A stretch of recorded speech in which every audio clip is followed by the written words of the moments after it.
जाना सस्ता हो गया है। और ध्यान रखिएगा, मैं डंकी रूट की बात नहीं कर रही हूं। आज दिल्ली से अमेरिका जाना सस्ता हो गया है, लेकिन दिल्ली से प्रयागराज जाने की कीमतें आसमान छू रही हैं। और सरकार इतनी निरंकुश हो गई, सरकार का प्रशासनिक अमला इतना निरंकुश हो गया कि आपने तमाम नियमों को धता बताते हुए वीआईपी कल्चर खेलना शुरू कर दिया। जब संपूर्ण मंत्रिमंडल परिषद की वहां बैठक आपने आयोजन की थी, तो क्या आप मंत्रिमंडल के लोगों को ले जा करके वहां भजन कीर्तन करा रहे थे? वो भी तो एक राजनीतिक बैठक थी ना। इस उर्दू एन इम्पोर्टेड लैंग्वेज? क्या उर्दू निर्यात करी हुई जुबान है? और या फिर क्या ऐसा है कि जब मुगल घोड़े से भारत में आए तो अपने पीछे उर्दू को बैठा करके लाए? संशोधन प्रस्ताव रखने का आपने मुझे अवसर प्रदान किया। प्रयागराज महाकुंभ के इस पवित्र अवसर पर, इस पवित्र महायोजन के लिए विभिन्न स्रोतों से, विभिन्न रास्तों से सरकार को लगभग 7,500 करोड़ का निवेश प्राप्त हुआ। और इसलिए प्राप्त हुआ, इस सोच के साथ प्राप्त हुआ कि देश विदेश प्रदेश के हर कोने से आने वाले श्रद्धालुओं के लिए हर प्रकार की सुविधा और व्यवस्थाएं मुहैया कराई जा सके। लेकिन कहना गलत नहीं होगा कि सरकार को चलाने वाले लोग और उनके चंद मुट्ठी भर अभिन्न मित्रों के लिए ये महाआयोजन आर्थिक वरदान साबित हुआ है। इस कदर साबित हुआ है कि जिसने जितना हो सका, जिस रास्ते से हो सका, उस महायोजन में आने वाले उस आम श्रद्धालु को हर प्रकार से लूटने का काम किया है। मान्यवर, आज दिल्ली से अमेरिका जाना सस्ता हो गया है। और ध्यान रखिएगा, मैं डंकी रूट की बात नहीं कर रही हूं। आज दिल्ली से अमेरिका जाना सस्ता हो गया है, लेकिन दिल्ली से प्रयागराज जाने की कीमतें आसमान छू रही हैं। 3 लाख करोड़ का आपको राजस्व मिला, और उसके बाद भी आम आदमी सुविधाओं के लिए, व्यवस्थाओं के लिए हांफता रगड़ता रोता नजर आ रहा है। मान्यवर, सामाजिक और धार्मिक आयोजन में सरकार ने अपनी तरफ से व्यवस्था की गारंटी ली थी, तो आज सरकार को सामने आकर के इस बात को स्वीकारना होगा कि आप ठीक व्यवस्थाएं दे नहीं पाए। उस महाकुंभ में आई हुई संख्या को अपनी उपलब्धि ना बताएं, क्योंकि उस महाकुंभ में आई हुई जो संख्या है वो भारतीय समाज के धार्मिक चेतना का परिणाम है, वो आपकी उपलब्धि नहीं है। उसका श्रेय लेना बंद करिए, बल्कि प्रमुखता से सामने आकर के जो खामियां हुई हैं, जो अव्यवस्था हुई है, उसको स्वीकारिए और सबक लीजिए कि आगे ऐसा दोहराया ना जाए। मानवर, समता समरसता के तथाकथित संदेश के साथ इस महाकुंभ का आयोजन सरकार ने किया। और सरकार इतनी निरंकुश हो गई, सरकार का प्रशासनिक अमला इतना निरंकुश हो गया कि आपने तमाम नियमों को धता बताते हुए वीआईपी कल्चर खेलना शुरू कर दिया।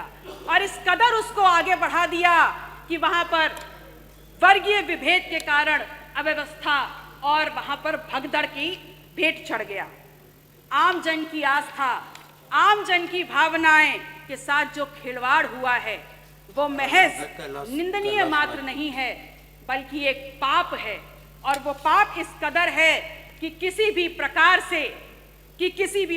से स्वयं मां गंगा भी उसको नहीं धो पाएंगी। कितनी देर में आएगा? आप कह रहे हैं कि विपक्ष धार्मिक आयोजन महाकुंभ पर राजनीति करता है, तो एक छोटा सा सवाल आपसे पूछ रही हूं कि ये बताइए, 22 जनवरी 2025 को जब संपूर्ण मंत्रिमंडल परिषद की वहां बैठक आपने आयोजन की थी, तो क्या आप मंत्रिमंडल के लोगों को ले जा करके वहां भजन कीर्तन करा रहे थे?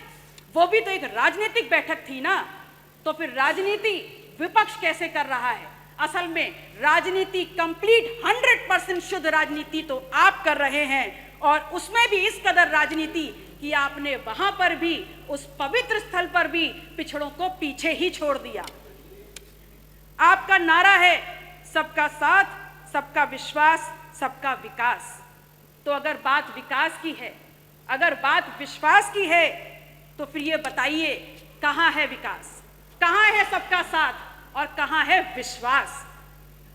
सच्चाई ये है कि तथाकथित सरपट दौड़ती विकास की इस ट्रेन को पकड़ने के चक्कर में बहुत सा सामान प्लेटफॉर्म पर पीछे छूट गया, और जो छूट गया उसमें है इस प्रदेश की आधी आबादी की सुरक्षा।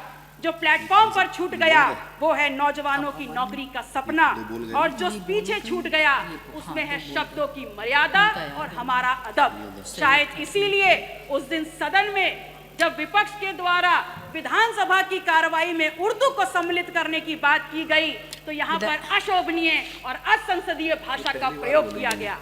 तो एक सवाल सीधे सीधे माननीय अधिष्ठाता महोदय, आपके मार्फत आपका संरक्षण लेते हुए मैं नेता सदन से पूछती हूँ, is Urdu an imported language? क्या उर्दू निर्यात करी हुई जुबान है?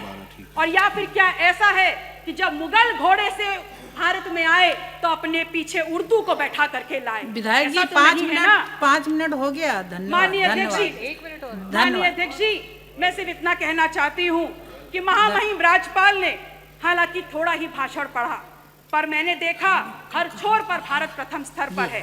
बड़ी प्रसन्नता हुई, और अगले ही पल ये भी समझ में आ गया कि माननीय राज्यपाल महोदय की क्या गलती है। वो तो बहुत दूर से आई हैं, असल में उनको जो झूठा सच्चा लिख के दे दिया गया उन्होंने पढ़ने का काम किया।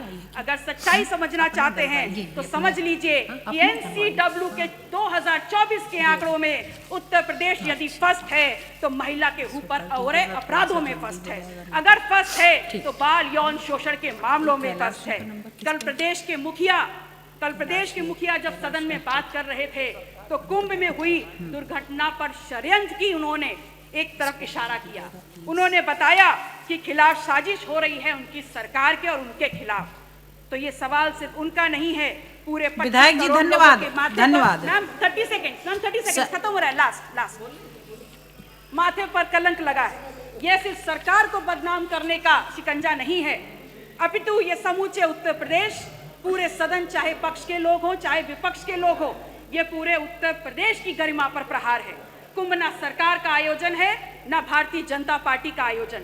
ये कुंभ भारत की सांस्कृतिक विरासत है, भारतीय समाज के विभिन्न आध्यात्मिक विचारों का आयोजन है, और उत्तर प्रदेश सदैव इस आयोजन की आने वाले श्रद्धालुओं की मेजबानी करता रहा है। और अंत में मैं सरकार से मांग करती हूँ कि जो लोग भी षड्यंत्र में शामिल हैं उनके नाम सामने लाए जाएं, उनको कठोरतम सजा दी जाए। माननीय अधिष्ठाता महोदय, समय की बाध्यता है, मैं आपसे निवेदन करूंगी कि अपने क्षेत्र सिराथू से संबंधित जितने भी प्रस्ताव हैं मैं टेबल कर रही हूं, कृपया उनको मेरे वक्तव्य के साथ जोड़ने का कष्ट करें। नमो बुद्धाय, जय संविधान।